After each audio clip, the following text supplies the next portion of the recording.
मुझे मिठाई बहुत पसंद थी। मेरे पति रोज रात को मेरी सास और ननद से छुपाकर मेरे लिए मिठाई लाते। रात को सोने से पहले मुझे वो मिठाई देते और कहते कि ये बहुत ही महंगी मिठाई है, सिर्फ तुम्हारे लिए लेकर आया हूँ।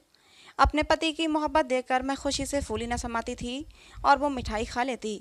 लेकिन मिठाई खाते ही मुझे नींद आ जाती और मैं सो जाती। लेकिन जब सुबह सोकर उठती तो मेरी अजीब ही हालत होती। एक बार मिठाई खाने का नाटक किया और ऐसे ही लेट गई। सोने का नाटक किए अभी कुछ ही देर हुई थी कि मेरे सिर पर आसमान गिर पड़ा। जब मेरे पति ने, मेरा नाम मानसी है, एक दिन घर के काम करते हुए मुझे चक्कर आ गया और मैं बेहोश होकर गिर गई। होश आने पर एक अजीब सी बेचैनी हो रही थी।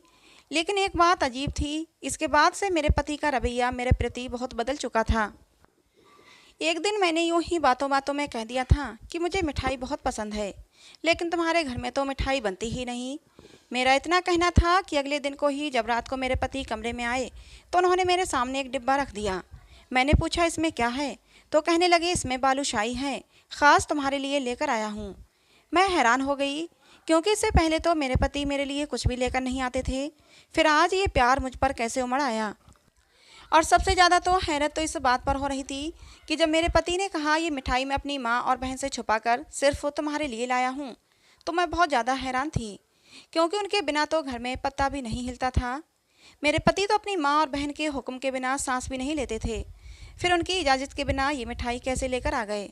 खैर, मैंने सर को झटक दिया। मैंने सोचा इतने प्यार से मिठाई लाए हैं, ज़्यादा सवाल जवाब करने से कहीं इनका मूड ख़राब ना हो जाए, इसलिए मैंने वो मिठाई खा ली।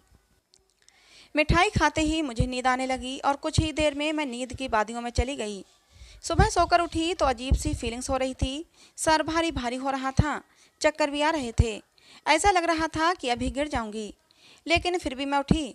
फ्रेश होकर जैसे ही किचन में गई तो मेरी सास मुझे देखते ही मुझे घूरने लगी। बोली, इतनी देर में उठकर क्यों आई हो? कुछ होश भी है क्या? टाइम हो रहा है। सास का मूड देखकर मैं डर गई। मुझे लगा कि शायद रात वाली मिठाई का पता चल गया है, इसीलिए उनका मूड खराब है। अब मैं अपनी सास को क्या जवाब देती। बात बदलने के इरादे से अपने पति के बारे में पूछने लगी। आज सुमित इतनी जल्दी चले गए? मेरी बात सुनकर मेरी सास मुझे घूरने लगी और बोली, क्यों, क्या तुम्हारे इंतजार में बैठा ही रहता? अपनी सास का मूड देखकर मैंने कोई और बात नहीं की और अपने लिए नाश्ता बनाने लगी। लेकिन मुझे बहुत अजीब लग रहा था। मेरी सास मुझे बार बार घूर घूर कर देख रही थी और एक बार तो मुझे देखकर वो अजीब तरह से मुस्कुराई भी। अब तो मुझे शक हो गया कि जरूर सुमित मुझसे नाराज हो गए हैं, इसीलिए मेरी सास इतना खुश है। मेरा पूरा दिन परेशानी में गुजर गया। शाम को जब किचन का काम ख़त्म करके मैं अपने कमरे में जाने लगी तो मेरी सास ने मुझे अपने कमरे में बुला लिया और मुझसे अजीब अजीब तरह के सवाल पूछने लगी कि तुमने पढ़ाई कहाँ तक की है, तुम्हें कहाँ कहाँ जाना पसंद है, तुम्हें खाने में क्या पसंद है। सास के सवाल सुनकर मुझे दाल में कुछ काला लगने लगा। पहले तो इस तरीके से मेरी सास कभी भी सवाल नहीं करती थीं। मैंने अपनी सास के सभी सवालों का जवाब दिया और जल्दी ही पीछा छुड़ाकर अपने कमरे में आ गई। कमरे में आई तो सुमित कमरे में आ चुके थे और कल की तरह आज भी वो मिठाई अपने साथ लेकर आए थे। उन्होंने मेरी तरफ मिठाई बढ़ाई। मैं खुश हो गई, मतलब सुमित मुझसे नाराज़ नहीं थे। खुशी खुशी उनके हाथों से मिठाई लेकर खाने लगी। लेकिन मुझे बहुत ही अजीब नज़रों से सुमित घूर रहे थे। आज सब लोग मुझे अजीब अजीब नज़रों से देख रहे थे। मुझे कुछ भी समझ नहीं आ रहा था। मुझे सुमित की नज़रों से चुभन होने लगी। मैंने कहा, तुम मुझे ऐसे क्यों देख रहे हो, आखिर क्या बात है? सुमित ने कहा, कुछ नहीं, बस ऐसे ही, लेकिन तुम हमेशा मेरे साथ रहना। मुझे बड़ी हैरानी हुई कि पहले तो सास अजीब अजीब सी बातें कर रही थी, अब मेरे पतिदेव भी शुरू हो गए। मुझे सुमित की बातों पर गुस्सा आ गया। मैंने कहा, मैं तुम्हें छोड़कर कहाँ जा रही हूँ? लेकिन सच कहूँ तो मुझे सुमित के बदले हुए रवैये से डर लगने लगा था। मिठाई खाते खाते ही मुझे नींद आने लगी थी, लेकिन मैं सोना नहीं चाहती थी। मैं ज़बरदस्ती अपनी आंखों को खोल रही थी, लेकिन आंखें किसी तरह नहीं खुल रही थीं। बस बंद होती आंखों से मैंने देखा कि सुमित मुझे देखकर मुस्कुरा रहे थे। मैं सोना नहीं चाहती थी, लेकिन फिर भी मैं सो गई। अगले दिन मेरी आंख दोपहर के समय खुली। सोकर उठी तो मेरी तबीयत आज कल से भी ज़्यादा ख़राब लग रही थी। मेरे हाथ पैर काँप रहे थे और मैं उठकर खड़ी भी नहीं हो पा रही थी। मैंने अपनी ननद को आवाज़ लगाई, लेकिन शायद उस तक मेरी आवाज़ नहीं पहुंच रही थी। मैंने जैसे तैसे चीज़ों का सहारा लेते हुए कमरे से बाहर निकली तो सामने ही मेरी सास और ननद बैठे हुए थे। मैं हैरान रह गई, क्योंकि यहाँ तक मेरी आवाज़ साफ आ सकती थी, फिर भला इन्होंने मेरी बात का जवाब क्यों नहीं दिया? मैंने देखा वो कुछ बातें कर रही थीं, लेकिन मुझे देखते ही एकदम से खामोश हो गईं। मैंने पूछा, तुम लोग क्या बातें कर रहे थे जो मुझे देखते ही खामोश हो गए? मेरी बात सुनकर मेरी सास और ननद के चेहरे का रंग फीका पड़ गया। ऐसा लगा जैसे उनकी चोरी पकड़ी गई। अब तो मुझे पक्का यकीन हो गया कि वो लोग मेरे बारे में ही बातें कर रहे थे। उन दोनों ने मेरी बात का कोई जवाब नहीं दिया और उठकर अपने कमरे में चले गए। मैं भी किचन में आ गई। अब मुझे सुमित पर भी गुस्सा आ रहा था। आखिर ये सब लोग मिलकर मेरे साथ कौन सा खेल खेल रहे थे? आजकल मेरी तबीयत भी खराब रहने लगी थी। मैंने अपना नाश्ता बनाया और उसे लेकर कमरे में आ गई। फिर मैंने पूरा दिन कोई काम नहीं किया, बस कमरे में ही पड़ी रही। सोच सोच कर दिमाग परेशान हो रहा था कि ये सब हो क्या रहा है। अचानक से मेरी तबीयत क्यों ख़राब रहने लगी? मुझे पूरा दिन रात का इंतज़ार रहता, क्योंकि मुझे मिठाई की लत लग चुकी थी। मैं पूरा दिन इंतज़ार करती कि सुमित शाम को मिठाई लाएंगे और मैं मिठाई खाऊंगी। पता नहीं क्यों मिठाई को खाने के बाद एक सुकून सा मिलता था। जब से मिठाई खाना शुरू किया था, रात में बीच में एक बार भी मेरी आंख नहीं खुलती थी। शाम हुई तो बाहर आई और सोफे पर आकर बैठ गई। मैं सोफे पर बैठी हुई किताब पढ़ रही थी कि तभी सुमित ऑफिस से आए। शायद उन्होंने मुझे देखा नहीं था। वो सीधे अपनी माँ के कमरे में चले गए। मैंने सोचा उन्हें आवाज़ दूं, फिर कुछ सोच कर रुक गई। मैंने देखा कि कुछ ही देर बाद मेरी ननद भी अपनी माँ के कमरे में चली गई। बहुत देर तक उन तीनों की मीटिंग चलती रही। मैं बाहर बैठी सुमित का इंतज़ार करती रही। बहुत देर हो गई तो मुझे सुमित के चिल्लाने की आवाज़ें आने लगीं। वो अपनी माँ से चिल्लाते हुए कुछ बात कर रहे थे। मैं हैरान थी, क्योंकि पहली बार मैंने सुमित को अपनी माँ पर चिल्लाते हुए सुना था। मुझे कुछ भी समझ नहीं आ रहा था, क्योंकि दरवाज़ा बंद था, आवाज़ साफ नहीं आ रही थी। थोड़ी देर में आवाज़ आना बंद हो गई और मैं उठकर कमरे में चली आई। थोड़ी देर में ही सुमित भी कमरे में आ गए। उनके चेहरे पर वैसा ही सुकून था जो हमेशा होता है। जैसे वो पहले ऑफिस से आते थे, वैसे ही सुकून के साथ मेरे पास आकर बैठ गए। मैं इंतज़ार करने लगी कि सुमित मुझे कुछ बताएंगे कि वो अपनी माँ के साथ चीख चीख कर क्या बातें कर रहे थे, लेकिन सुमित ने मुझे कुछ भी नहीं बताया। कुछ जानने के इरादे से मैंने ही सुमित से सवाल किया, आज आप बहुत लेट हो गए ऑफिस से आने में। मेरी बात सुनकर सुमित ने कहा, हाँ आज देर हो गई, खाना भी मैंने ऑफिस में ही खा लिया था। अच्छा सुनो, मैं तुम्हारे लिए आज फिर मिठाई लाया हूँ, बहुत ही अच्छी मिठाई है, खा लो। लेकिन आज मैंने मिठाई खाने से मना कर दिया। मेरे मना करने पर सुमित मुझसे विनती करने लगे कि प्लीज़ थोड़ी सी तो खा लो, इतनी प्यार से लेकर आया हूँ। सुमित के इतने प्यार से कहने पर मैंने बस थोड़ी सी मिठाई खाई और बाकी रख दी।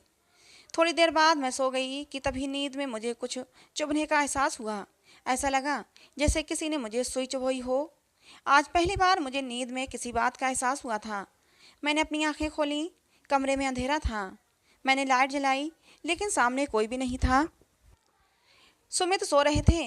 मैंने लाइट बंद कर दी और सोने के इरादे से लेट गई, लेकिन मुझे ऐसा लगा जैसे सुमित सो नहीं रहे, बल्कि सोने का नाटक कर रहे थे। मैंने सुमित को आवाज़ दी, लेकिन सुमित टस से मस नहीं हुए। फिर मैंने इसे अपनी गलतफहमी समझा और लाइट ऑफ करके लेट गई। जल्दी ही मेरी आंख लग गई, लेकिन सोते हुए मुझे महसूस हुआ कि जैसे कोई मेरे पास खड़ा बातें कर रहा है। नींद में मुझे किसी के बोलने की आवाज़ें आ रही थीं, लेकिन ये समझ नहीं आ रहा था कि क्या बातें हो रही हैं। मैं अपनी आंखें खोलना चाहती थी, लेकिन आंखें खुल नहीं रही थीं। सुबह जल्दी ही मेरी आंख खुल गई थी। मेरी आंख खुली तो सुमित कमरे में ही थे और किसी से फ़ोन पर बातें कर रहे थे। मुझे जागता देखकर सुमित ने फ़ोन कॉल काट दी। मैंने सुमित से पूछा, हमारे कमरे में रात कौन बातें कर रहा था? हमारे कमरे में रात कोई और भी था क्या? मेरी बात सुनकर सुमित एकदम से घबरा गए थे। उनके चेहरे का रंग उड़ गया। मैं हैरानी से सुमित को देखने लगी। सुमित बोले, नहीं, हमारे कमरे में तो कोई नहीं था, तुम्हें गलतफहमी हुई होगी। सुमित को इतना डरते हुए देखकर मैं मुस्कुराते हुए बोली, आप इतना परेशान क्यों हो रहे हैं? शायद मैंने कोई सपना देखा होगा। कभी कभी सपने में भी ऐसा लगता है जैसे हकीकत में हो रहा है। मेरी बात सुनकर सुमित थोड़ा रिलैक्स हुए और बोले, हाँ हाँ ऐसा ही हुआ होगा। लेकिन फिर भी मुझे दाल में कुछ काला लगने लगा था। ज़रूर कुछ ना कुछ गड़बड़ है। पूरा दिन मेरी सास का रवैया भी मेरे साथ उखड़ा उखड़ा रहा था। मुझे बहुत हैरत होती थी। पहले तो मेरी सास ऐसी नहीं थी, लेकिन अब आजकल पता नहीं उन्हें क्या हो गया है। मेरी सास ने मेरे माँ बाप से जब मेरा हाथ मांगा था तो मेरे माँ बाप की बहुत मिन्नतें की थीं, शादी के लिए बहुत दबाव डाला था। जब भी मेरा कहीं से रिश्ता आता तो मेरे माँ बाप लड़के वालों से पता नहीं क्या कहते थे कि लड़के वाले फ़ौरन इनकार कर देते। लेकिन जब मेरी सास मेरा रिश्ता लेकर आई थी तो उन्होंने बहुत ही दबाव डाला था। मेरे माँ बाप ने तो मना भी कर दिया, लेकिन मेरी सास नहीं मानी और फिर इस तरह रिश्ता पक्का हो गया। लेकिन फिर पता नहीं क्या हुआ कि मेरी सास ने खुद ही रिश्ते से इनकार कर दिया और मेरे माँ बाप उदास होने की बजाय खुश हो गए। मैं हैरान होती थी कि आखिर मेरे माँ बाप मेरी शादी क्यों नहीं करना चाहते। ये तो हर माँ बाप के लिए बहुत ही खुशी की बात होती है और बच्चों की शादी करना माँ बाप का फ़र्ज भी होता है। खैर, इनकार होने के बाद मेरे माँ बाप बहुत खुश थे, लेकिन कुछ ही दिनों बाद मेरी सास फिर से आ गई और बोली कि हमें आपकी बेटी को ही अपने घर की बहू बनाना है। आप बिल्कुल भी चिंता ना करें, मैं सब कुछ संभाल लूँगी। आपकी बेटी का घर बर्बाद नहीं होगा। अपनी सास की बातें मुझे आज भी याद हैं। पता नहीं मेरी सास ने इस तरह की बातें क्यों की थीं, मुझे आज तक समझ नहीं आया था। शादी के शुरू शुरू में तो मेरी सास मेरे साथ बहुत अच्छी थीं, लेकिन फिर पता नहीं धीरे धीरे बदलती क्यों चली गईं। आजकल मुझे घर का माहौल बहुत अजीब लग रहा था, लेकिन मैं अपने पति पर शक नहीं करना चाहती थी। मेरे पति सुमित तो मुझसे इतनी मोहब्बत करते थे, कभी कभी वो अपनी माँ से मेरे लिए झगड़ा भी कर लेते थे। एक दिन मैं दोपहर के बाद हॉल में सोफे पर बैठी हुई थी, जब मेरी सास गुस्से में मेरे पास आई और कहने लगी, बहुत तेज हो गई हो तुम। मेरे बेटे को अपनी उंगलियों पर नचाना चाहती हो। ये नए नए ड्रामे करके क्या साबित करना चाहती हो। जानती हूँ मैं सब कुछ, और ये भी जानती हूँ कि तुम मेरे बेटे को परेशान कर रही हो। ये तुम्हारे सारे ड्रामे हैं। न जाने मेरी सास क्या क्या बोल रही थीं। अभी वो मुझे कुछ बताने ही वाली थीं कि उसी लम्हे सुमित आ गए और उन्होंने अपनी माँ को रोक दिया। जैसे अगर वो ना रोकते तो वो कोई बहुत बड़ा राज मुझे बता देती। खैर, मैं अपने कमरे में चली गई। मेरे पीछे पीछे सुमित भी आ गए। मैं बिल्कुल खामोश थी। मैं कुछ भी नहीं जानती थी, इसी वजह से कुछ बोल भी ना सकी, क्योंकि मेरे पास कहने को कुछ भी नहीं था और मुझे अपनी सास की कोई बात समझ नहीं आई थी। वो किस ड्रामे की बात कर रही थी, मैं कौन सा ड्रामा कर रही हूँ। अब तो अक्सर मेरी सास मेरे कमरे की तलाशी लेने लगी थी। मैंने कभी कोई सवाल नहीं किया।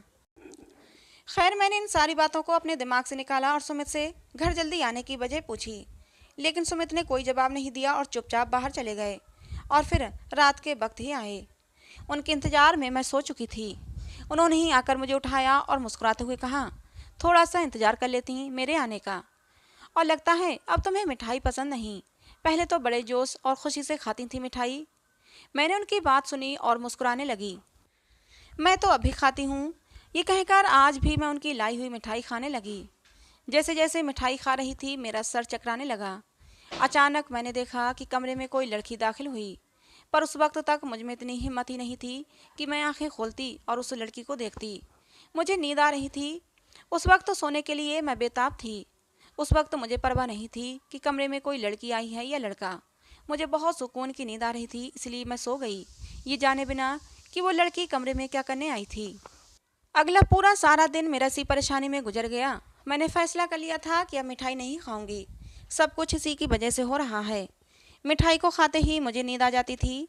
जब से मैंने मिठाई खानी शुरू की थी, घर में सारे लोग ही बदल गए थे। मेरी सास और ननद का रवैया मेरे साथ बुरा हो गया था और मेरे पति का मेरे साथ रवैया और भी अच्छा हो गया था। रात के बाद जब सुमित मिठाई लाए, मैंने सोचा कि मना कर दूं, लेकिन फिर मैं मना ना कर सकी। कितनी प्यार से सुमित मुझे मिठाई खिला रहे थे। मुझे मिठाई देकर सुमित बाहर चले गए, लेकिन मैंने मिठाई नहीं खाई।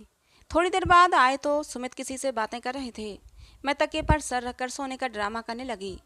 सुमित न जाने किससे बातें कर रहे थे, मुझे कुछ समझ नहीं आ रहा था। अभी मैं सोने वाले अंदाज में लेटी रही, लेकिन अब मुझे सच में नींद आने लगी थी। जब काफ़ी रात हो गई, कम से कम रात के 12 बजे का समय था, कि तभी कोई कमरे में दाखिल हुआ। मैंने हल्की सी आंखें खोलकर देखा। वो मुझे कोई डॉक्टर लग रहा था। सुमित ने उससे बात की। उसे सुनकर मुझे लगा किसी ने मेरे सर पर बम गिरा दिया हो। मेरे माथे पर पसीने की बूंदें चमकने लगीं। मुझे सुमित से नफरत महसूस होने लगी। पता नहीं सुमित कौन सी दवाइयों की बात कर रहा था। मुझे कुछ भी समझ नहीं आया। अचानक ही वो दूसरा इंसान जो कमरे में आया था, वो मेरे पास आया। मुझे बाजू पर चुभन होने लगी। उन दोनों की बातें सुनकर मेरी रूह भी कांप गई थी। और जैसे ही उसने मुझे इंजेक्शन लगाया, मुझे यूं लगा कि किसी ने मेरी जान निकाल दी हो। मेरा दिल किया कि मैं चीखने लगूं। मेरे लिए बर्दाश्त करना मुश्किल हो गया। मुझे समझ ही नहीं आया कि मेरे साथ हो क्या रहा है। लेकिन मैं बर्दाश्त करके लेटी रही क्योंकि मुझे आगे का सच भी जानना था। पता नहीं सुमित मुझसे क्या चाहता था और ये सब क्या था। लेकिन उसके बाद आगे कुछ नहीं हुआ। वो दोनों कमरे से चले गए। मैं सुबह उठी तो मेरी आंखें लाल थीं। आज तो मेरी तबीयत तो पहले से भी ज़्यादा बुरी हो चुकी थी और मुझे यकीन हो गया था कि सुमित मुझसे कुछ छुपा रहे हैं। सुमित ही नहीं बल्कि उनकी माँ भी मुझसे कुछ छुपा रही थी और ये लोग न जाने मेरे साथ कौन सा खेल खेल रहे थे, मुझे कौन से कामों में इस्तेमाल कर रहे थे। नफरत होने लगी अपने पति से मुझे। मेरा दिल करने लगा कि मैं सब कुछ छोड़कर अभी कभी अपने घर चली जाऊं। इस समय मैं बहुत तकलीफ में थी। पूरा दिन मैं अपने कमरे से बाहर न निकली। रात को सुमित आए तो मैंने उनसे कोई बात नहीं की। उनका रवैया भी आज मेरे साथ अजीब सा था। उन्होंने भी मुझसे कोई बात नहीं की। अचानक मेरी नज़र सुमित की बाजू पर गई, जहाँ पर एक छोटी सी पट्टी बंधी हुई थी। आज वो मेरे लिए मिठाई भी नहीं लाए थे। मैंने कोशिश की कि पूछूं कि हाथ पर क्या हुआ है, मिठाई क्यों नहीं लाए, पर मुझे कल की रात वाली बात याद आ गई। मेरा दिल किया कि पूछूं वो मुझसे क्या चाहते हैं। कई बार कोशिश की लेकिन फिर खामोश हो गई कि अगर मैं गलत हुई तो। फिर कल रात जो मैंने देखा था वो सब कुछ भी सोचने लगी। सुमित अचानक क्यों बदल गए थे, कुछ तो इनके दिमाग में चल रहा था जो वो मुझे नहीं बता रहे थे। इसके बाद काफ़ी दिन हमारे बीच कोई ख़ास बात नहीं हुई, पर मैं अजीब सी होने लगी थी। मेरी तबीयत तो हर वक्त ख़राब रहने लगी। मुझे यूँ लगता कि जैसे मेरा सर अभी फट जाएगा। मैं सारा सारा दिन और पूरी पूरी रात बेचैन रहती। मेरा दिल भी घबराता रहता। सुमित अब रात को देर से घर आते और अपनी माँ के कमरे में चले जाते। जिस दिन सुमित कमरे में ना आते और मुझे मिठाई ना खिलाते तो मेरी तबीयत और भी ख़राब होने लगती, जैसे वो लोग मुझ पर कुछ कर रहे हों। आज भी वो काफ़ी रात को कमरे में आए। मैं बोली, सुमित क्या चाहते हैं आप मुझसे, बात क्यों नहीं करते। मैं आपसे बात करूं तो जवाब नहीं देते। कभी हाल पूछा है मेरा कि सारा दिन तबीयत कितनी ख़राब रहती है। मैंने आज गुस्से में तंग आकर कह दिया था और वो मुझे अजीब सी नज़रों से घूरने लगे। मैं उन्हें देखती रही। वो मुझे बिना बताए कमरे से चले गए। अगले दिन मैं अपनी ननद के साथ शॉपिंग करने गई। उसने कहा कि लंच करके ही जाते हैं। हम एक रेस्टोरेंट में चले गए और मेरी नज़र अचानक से सामने वाली टेबल पर गई। मेरी आंखें वहीं पथरा गईं। मैं वहाँ से फ़ौरन निकल आई। मेरा दिल किया कि सुमित को गोली मार दूँ, तो ये थी उसकी सच्चाई। अगर मैं नहीं तो कोई और सही। मतलब उस रात यही लड़की कमरे में आई थी। मुझे पूरा यकीन हो गया। घर आते ही कमरे में चली गई। मैंने सारे कमरे का सत्यानाश कर दिया। मेरे आंसू बह रहे थे। सुमित मुझे धोखा दे रहे थे, वो मुझे इस्तेमाल कर रहे थे। रात को सुमित आए। आज उनका मूड पहले की तरह ही था। वो मेरे लिए मिठाई भी लाए थे, पर कमरे में दाखिल होते ही ठटक गए और मुझे देखकर पूछने लगे, ये सब क्या है, क्या हुआ है तुम्हें। अब भी मुझसे पूछ रहे हैं कि क्या हुआ है। बताएं अपनी सच्चाई, क्या चाहते हैं आप मुझसे, क्यों मुझे अपनी ज़िंदगी में शामिल किया हुआ है। मैंने गुस्से में पूछा और वो नासमझी से मुझे देखने लगे। क्या कह रही हो, मुझे कुछ समझ नहीं आ रहा। और ये कमरे का क्या हाल बना हुआ है। आराम से बैठो और बताओ क्या हुआ है। सुमित ने मुझे सोफे पर बैठा दिया। आप इस मिठाई में क्या मिलाकर मुझे खिलाते हैं और आप ऐसा क्यों करते हैं, मैंने गुस्से में पूछा। आज मैं सब कुछ जानना चाहती थी। मैं नींद की गोलियां मिलाकर खिलाता हूँ। मुझे बिल्कुल भी उम्मीद नहीं थी कि सुमित इतनी आसानी से बता देंगे, और वो भी मेरे एक बार ही पूछने पर। मैंने गुस्से में पूछा, क्यों क्यों मिलाकर खिलाते हैं। क्योंकि मैं तुम्हें तकलीफ में नहीं देख सकता। वो बड़े आराम से बोले, सुमित मैं आपकी सच्चाई जान चुकी हूँ। अब मुझे कोई उल्टी सीधी कहानी नहीं सुननी। मुझे आपके साथ नहीं रहना, मुझे तलाक चाहिए, मैंने गुस्से में कहा। वो भी एकदम ही गुस्से में आ गए थे। मेरी सच्चाई, मेरे बारे में, और वो भी तुम जानती हो। तुम तो खुद अपने बारे में नहीं जानती, फिर भला मेरे बारे में क्या जानती होगी। अच्छा चलो, ये मान लिया तुम मेरे बारे में जानती हो, तो ज़रा पहले अपने बारे में तो बताओ कि तुम क्या जानती हो। वो मुझसे ऐसे पूछने लगे जैसे मुझे अपने बारे में कुछ मालूम ही नहीं, या फिर मैं अपनी ज़िंदगी का कोई राज ही नहीं जानती। मैंने सुमित से पूछा, बताओ कौन था वो शख्स जो उस रात हमारे कमरे में आया था, और कौन थी वो लड़की जिसे आप बुलाते हैं मुझे नींद की दवाई खिलाकर। बताइए, और वो होटल में आज आपके साथ कौन लड़की थी, उसके बारे में भी बता देना। और अपनी माँ के कमरे में जाकर मुझ पर जादू करते हैं। मुझे अपने बारे में सब कुछ मालूम है, मैंने गुस्से से चिल्लाते हुए कहा। और तुम अपने बारे में ये जानती हो कि तुम्हारे माँ बाप क्यों तुम्हारी शादी नहीं करना चाहते थे। वो सिर्फ मुझसे ही नहीं बल्कि किसी से भी तुम्हारी शादी नहीं करना चाहते थे, क्योंकि तुम एक बीमार लड़की हो। और वो कहते थे कि तुम जल्दी ही पागल हो जाओगी। जो भी तुमसे शादी करेगा वो तुम्हें तलाक दे देगा। मेरी माँ को पता चला तो वो भी तुम्हारा रिश्ता नहीं लेना चाहती थी। मेरी जिद पर तुम्हें मेरी माँ ने इस घर की बहू बनाया। और रही बात तुम्हें नींद वाली गोलियां खिलाने की, तो एक रात थोड़ी सी मिठाई तुमने खाई थी। अपना हाल देखा था, मर जाती तुम अगर नींद की दवाई ना खाई होती। नींद वाली दवाइयाँ खिलाकर इलाज करवा रहा था तुम्हारा। और वो लड़की डॉक्टर है। उस दिन रेस्टोरेंट में भी वही लड़की मेरे साथ थी और मुझे तसल्ली दे रही थी कि तुम्हारी पत्नी जल्दी ही ठीक हो जाएगी। जानती हो, तुम्हारे माँ बाप इसीलिए तुम्हारी शादी नहीं करना चाहते थे। तुम्हारे जन्म के कुछ समय बाद ही तुम्हारे सर में एक ट्यूमर हो गया था। उस समय डॉक्टर ने कहा था कि खतरे वाली बात तो नहीं, लेकिन हो सकता है आगे चलकर इस गांठ की वजह से तुम दिमागी मरीज बन जाओ। हो सकता है इस गांठ की वजह से तुम पागल हो जाओ। और यही वजह थी कि तुम्हारे माँ बाप तुम्हारी शादी नहीं करना चाहते थे। मेरी माँ को भी जब बाद में पता चला तो उन्होंने भी शादी के लिए मना कर दिया था, लेकिन मैंने ज़बरदस्ती अपनी माँ को तुम्हारे घर भेजा था, क्योंकि मुझे तुम पसंद थी और मैं तुमसे ही शादी करना चाहता था। शादी के शुरू में तो कोई दिक्कत नहीं हुई, धीरे धीरे तुम्हारे ऊपर उसका असर दिखने लगा था। कभी कभी इधर उधर की बातें करने लग जाती, तो कभी कभी सर में तेज़ दर्द होने लगता था। और उस दिन तो तुम चक्कर खाकर गिर गई थी। जब मैंने तुम्हें डॉक्टर को दिखाया और डॉक्टर से इस बारे में पूछा, तो डॉक्टर ने तुम्हारा चेकअप करने के लिए कहा। लेकिन मैं नहीं चाहता था कि तुम्हें इस बारे में कुछ भी पता चले, क्योंकि ये बहुत ही नाजुक मामला था। डॉक्टर ने भी कहा था कि अगर तुम्हारी पत्नी ने इस बात को ज़्यादा सीरियसली ले लिया तो कुछ भी हो सकता है। इसीलिए मैं तुम्हें कुछ भी नहीं बताना चाहता था। तुम्हें नींद की गोलियां खिलाकर मैं तुम्हारा सारा इलाज करवा रहा था। मेरी माँ भी तुमसे इसीलिए गुस्से में रहती थी। उनका कहना था कि मैं तुम्हें तलाक दे दूँ, लेकिन मैं अपनी माँ की बात नहीं मान रहा था, क्योंकि मुझे तुमसे मोहब्बत है। तो मैं तुम्हारे बिना नहीं रह सकता हूँ। कुछ भी करूँगा लेकिन तुम्हें ठीक करके ही रहूँगा। मैं तो तुम्हें अभी भी कुछ नहीं बताता, लेकिन मेरा तुम्हें कुछ नहीं बताना तुम्हारे लिए और भी खतरा खड़ा कर सकता था, क्योंकि तुम अपने दिमाग पर कुछ ज़्यादा ही जोर डालने लगी थी। पता नहीं क्या उल्टी सीधी बातें दिमाग में सोचने लगी थी। इसीलिए तुम्हारा सब कुछ जानना ज़रूरी था। मेरा यकीन करो, मैं तुमसे बहुत मोहब्बत करता हूँ और घबराने की बिल्कुल भी ज़रूरत नहीं है। डॉक्टर का कहना है कि तुम जल्दी ही ठीक हो जाओगी। मैं हक्का बक्का सी खड़ी सुमित की बातें सुन रही थी। सुमित की आंखों में आंसू थे। वो शायद रोना चाहते थे, लेकिन मेरे सामने खुद को कमज़ोर साबित नहीं करना चाहते थे, इसीलिए खुद को रोके हुए थे। उन्होंने आगे बढ़कर मुझे गले से लगा लिया और मुझे तसल्ली देने लगे। सुमित के गले लगते ही मुझे होश आया और मैं दहाड़े मार मार कर रोने लगी। रोना मुझे अपनी बीमारी का सुनकर नहीं आ रहा था, बल्कि रोना तो मुझे इस बात का था कि मैंने अपने इतने मोहब्बत करने वाले पति पर शक किया। भगवान ने मेरी किस्मत में इतना प्यार करने वाला पति लिखा था और मैं कितनी नाशुक्री थी कि अपने ही पति पर शक कर बैठी। मेरा रोना देखकर सुमित घबरा गए। बोले, मानसी, तुम बिल्कुल भी मत घबराओ। मेरे जीते जी तुम्हें कुछ नहीं हो सकता। तुम्हें मौत के मुंह से भी खींच लाऊंगा। मैं रोते हुए बोली, नहीं सुमित, मुझे अपने मरने का और अपनी बीमारी का कोई गम नहीं। तुम जैसा पति पाकर तो मुझे अपनी किस्मत पर गर्व है।